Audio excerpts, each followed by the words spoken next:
Welcome to Crossfire Perspectives, the program where we delve into today's most pressing societal issues. This evening, we are addressing a critical and often challenging question: should governments prioritize funding mental health care for inmates? It's a topic that touches upon ethics, public safety, and fiscal responsibility, prompting considerable debate. Joining us to discuss this are two distinguished guests. Dr. Ben Carter, a clinical psychologist with extensive experience in correctional facilities who argues in favor of such prioritization, and Ms. Laura Evans, a fiscal policy analyst who will present arguments for a more cautious approach, emphasizing budgetary constraints. Our debate will begin with opening statements from each guest, followed by rebuttals, a moderated discussion, and concluding remarks. We aim to provide you with a comprehensive understanding of the different viewpoints on this complex matter. Thank you, Sarah. It's essential we begin by understanding the sheer scale of the mental health crisis within our prison populations. Study after study demonstrates that inmates experience conditions like severe depression, anxiety disorders, post-traumatic stress disorder, and substance use disorders at rates significantly higher than the general public. We're often talking about individuals who were struggling long before they entered the justice system. There are conditions exacerbated by the prison environment. From an ethical standpoint, the state assumes a fundamental duty of care for those it incarcerates. This responsibility isn't limited to physical safety and basic sustenance. It must comprehensively include adequate health care, and mental health care is an indispensable component of that. Furthermore, there's a clear and undeniable link between untreated mental illness and recidivism. When mental health issues are not addressed, behavioral problems within correctional facilities escalate. More critically, these untreated conditions are a major contributing factor to reoffending once an individual is released back into the community. If our goal is genuine rehabilitation, rather than simply warehousing individuals or enacting retribution, then prioritizing mental health care is not merely an option, it is a foundational necessity.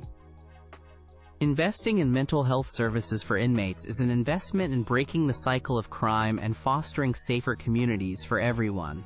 It is about transforming lives and enabling individuals to return to society as healthier, more stable, and productive members. Thank you, Sarah. And Dr. Carter, I certainly acknowledge the prevalence of mental health challenges within the prison system. It is indeed a serious concern that society must address. However, the core of this debate, from my perspective, revolves around the principle of fiscal responsibility and the allocation of finite public resources. Government budgets are not limitless, and every decision to prioritize funding in one area inevitably means that other critical public services may receive less. We must consider the pressing needs of education for our children, healthcare for the general law-abiding populace, maintenance of essential infrastructure, and support for vulnerable groups in the wider community. When we discuss substantially increasing funding for inmate mental health care, we must rigorously examine the cost-effectiveness of such programs.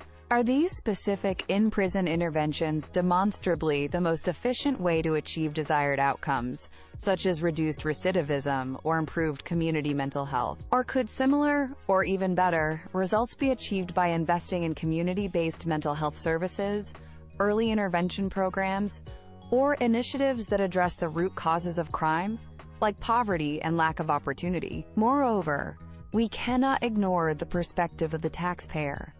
A significant diversion of funds towards inmate services, however well-intentioned, can be perceived as prioritizing those who have broken the law over citizens who contribute to society and also require access to mental health support, often facing long waiting lists themselves. The question is not whether inmate mental health matters, but how we balance this need against a wide array of other compelling societal priorities in a just and economically sustainable manner.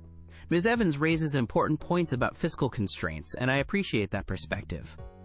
However, I believe it's a misconception to view spending on inmate mental health care solely as an expense. In reality, it is a crucial investment that can yield significant long-term societal savings. Consider the staggering costs associated with not providing adequate mental health care, the expenses of rearrest and reincarceration, the strain on emergency services and public hospitals, dealing with crises that could have been prevented. Think also of the indirect costs, the impact of crime on victims both emotionally and financially, and the lost productivity of individuals cycling in and out of the justice system. These costs far outweigh the upfront investment in evidence-based mental health treatment programs within correctional facilities. Therefore, framing this as an investment in public safety and community well-being is more accurate. Effective treatment reduces reoffending, which directly translates to fewer crimes, safer streets, and a reduced burden on the entire justice system. Then let us not sidestep the profound humanitarian aspect. To knowingly allow individuals under state care to suffer from treatable mental illnesses is, frankly, inhumane. It undermines the very principles of a just and compassionate society and is entirely counterproductive to the goals of rehabilitation and successful reintegration. Dr. Carter speaks passionately about long-term savings and the humanitarian imperative, and these are certainly compelling ideals. However, while there's a correlation between mental illness and recidivism, the assumption that simply injecting more funds into prison mental health care will automatically lead to substantial, quantifiable reductions in reoffending needs closer scrutiny. I would ask for robust, large-scale evidence demonstrating the consistent effectiveness and cost efficiency of specific programs implemented within the challenging context of a prison environment. We must also acknowledge the significant practical implementation challenges. Delivering high-quality, consistent mental health care in prisons is notoriously difficult. Correctional facilities often face security concerns that can impede therapeutic processes, chronic shortages of qualified mental health professionals willing to work in such settings, and a pervasive atmosphere of inmate mistrust towards authority figures. There's also the potential issue of malingering, where inmates might feign or exaggerate symptoms for secondary gains, such as medication or preferential treatment, further complicating resource allocation. If the primary objective is indeed to reduce recidivism and improve public safety, perhaps available funds could be more strategically allocated.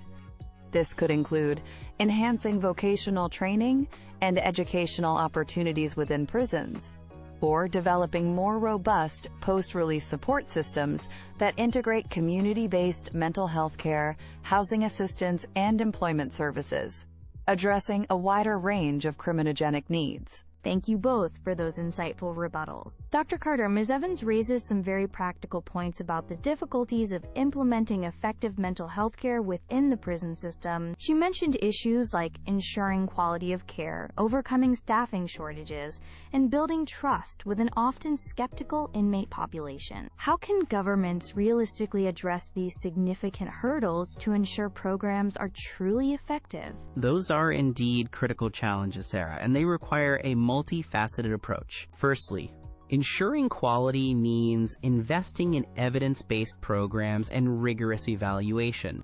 It means proper training and supervision for mental health staff working in correctional settings, perhaps offering incentives to attract qualified professionals. To address inmate engagement and trust, peer support programs have shown promise, where individuals with lived experience can help bridge the gap. Creating a therapeutic environment, even within security constraints, is also key. Furthermore, partnerships with community mental health providers can help ensure continuity of care upon release, which is vital for long-term success. It's not easy, but it's achievable with commitment and targeted resources. Thank you, Dr. Carter. Ms. Evans, Dr. Carter has consistently argued that this is a long-term investment that ultimately saves public money through reduced crime and reincarceration. If comprehensive, peer-reviewed studies were to conclusively demonstrate that specific mental health interventions in prisons lead to significant, sustained reductions in recidivism, along with clearly identifiable net cost savings to the state, would that shift your perspective on making it a higher funding priority? That's a fair question, Sarah. As a fiscal policy analyst, I am by definition data-driven. If such conclusive, unambiguous evidence emerged from well-designed, large-scale studies, evidence that clearly isolated the impact of these specific interventions from other variables and demonstrated a clear net positive return on investment for the taxpayer, then yes, my position would certainly be open to reevaluation regarding its prioritization.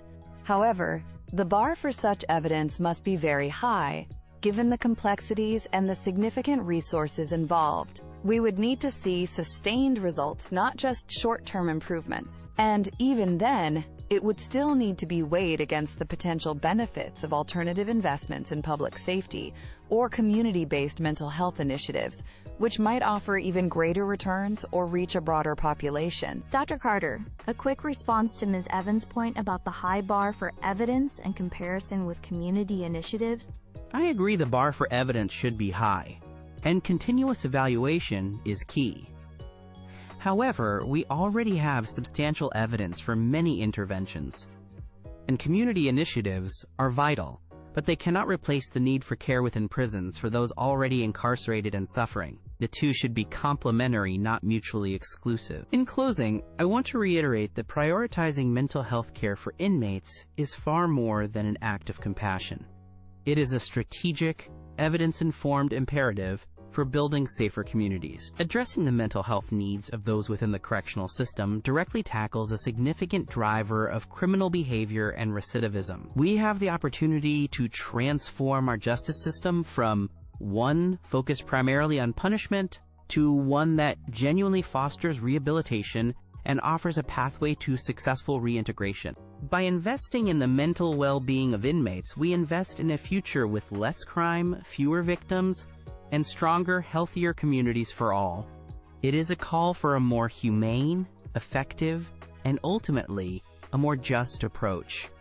To conclude, while the importance of addressing mental health within our inmate population is undeniable, governments are tasked with making difficult choices in a world of finite resources and numerous competing needs. Decisions on significant public expenditure must be guided by robust evidence of cost-effectiveness and a clear understanding of how they balance against other vital societal services that benefit the entire populace. A call for fiscal prudence is not a dismissal of the issue, but rather an insistence on a holistic approach to public safety and welfare. This may mean prioritizing community-based mental health services, early intervention, or other demonstrably effective crime reduction strategies over a blanket increase in prison-specific funding, until, more definitive, comparative data is available.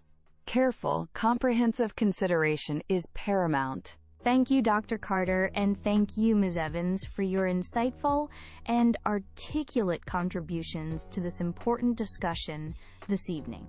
It's clear that the question of funding mental health care for inmates involves a complex interplay between humanitarian and rehabilitative aspirations and very real fiscal and practical constraints. We hope this debate has provided our listeners with valuable perspectives to consider. Thank you for joining Crossfire Perspectives.